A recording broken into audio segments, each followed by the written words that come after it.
Wala, I'm just gonna focus on doing my best talaga when I get there.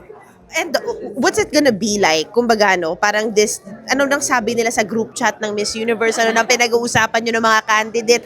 Anong pinagkakaabalahan nyo? Well, the requirements, that's the thing that they're really trying to get for now pa lang. Kasi of course, as much as it's a competition, there are requirements on hand, like yung mga passports namin, the details and all that. So I think more so, we're doing, everything they're doing is for admin works. And then when we get there, feeling ko, dun pa lang maano yung mga tour, mga competition. So some of the hardest questions come from Miss Universe pageant. If you're gonna be talking about corruption, what's happening in the country, the heist in the Louvre. What do you wanna Yeah. say about what's happening, honestly? Yung mga issues na kinakaharap natin ngayon. I'll just answer when the question comes up. It's really, I think they're not looking at us as experts on certain things because we're not. You know, we're beauty queens. But at the end of the day, I think they really just want to know what your stance is on things.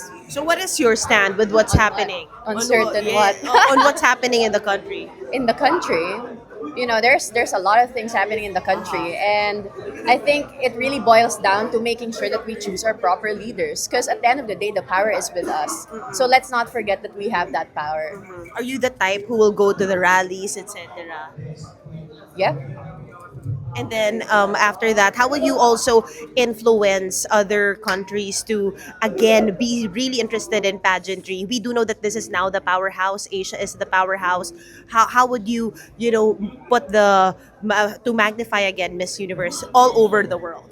I think when they see that women who go to Miss Universe are women who fight for something, or women who are inspirations, I really do think that there is that factor of them watching it again. Yeah.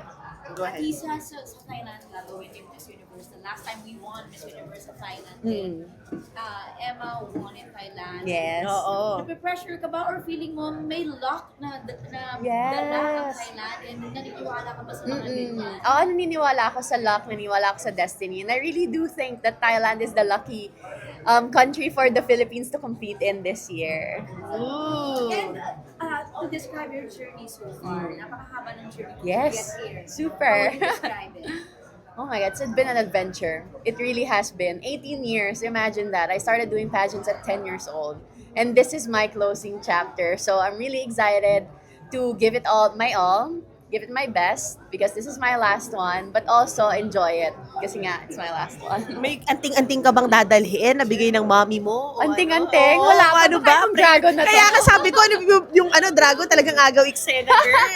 Ganyan Diba? ba ka-campy, ka-lakas ang dating ng mga gown? May mga ganyan ba tayong aasahan? Abangan na lang yun. Oo. Not gonna give much away. Alright. I think you're needed already. Thank you so much, Atissa. Thank you. Ako, picture lang ako, kuya.